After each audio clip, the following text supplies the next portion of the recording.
అన్నిటికంటే మరి బిడ్డలకి ఎక్కువ సమస్య రక్తహీనత ఉంది కదా, దాన్ని నివారించడానికి ఇది ఒక ఐరన్ క్యాప్సూల్స్ అనుకోండి, టాబ్లెట్లు అనుకోండి, కానీ ఇది టాబ్లెట్ కానీ ఐరన్ రిచ్ ఫుడ్. ఇదేంటో తెలుసా? తాటి బెల్లం. మనందరికీ కూడా ఐరన్ అనేది 28-30 మిల్లీగ్రాములు ఒక రోజుకు కావాలి. 5 సంవత్సరాల వయసులోపు పిల్లలకి 40% మంది ఇండియాలో రక్తహీనతతో బాధపడుతున్నారు అంటున్నారు కదా. దానికి హెల్ప్ చేసే బెస్ట్ ఫుడ్ తాటి బెల్లం. కానీ బెల్లం అంటే పిల్లలు తినరు.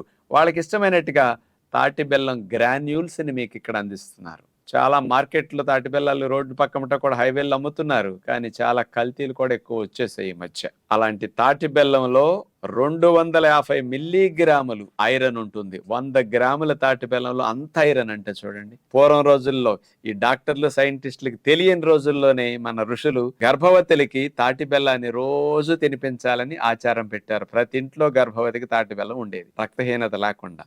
రెండవది B1 విటమిన్, నరాల పుష్టికి బలానికి నెంబర్ 1 అన్నమాట.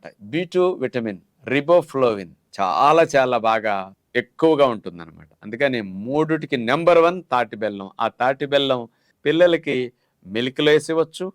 మనం అప్పుడప్పుడు చూడండి కాస్త హార్లిక్స్, బూస్ట్ అట్లా తినేస్తారు కదా, తాటి బెల్లం గ్రాన్యూల్స్ అట్లా తినేసేయచ్చు, అంత కమ్మగా ఉంటాయి అన్నమాట ఇవి. కాబట్టి తాటి బెల్లం గ్రాన్యూల్స్ని అట్లా వాడుకుంటే బెస్ట్గా ఉపయోగపడుతుంది.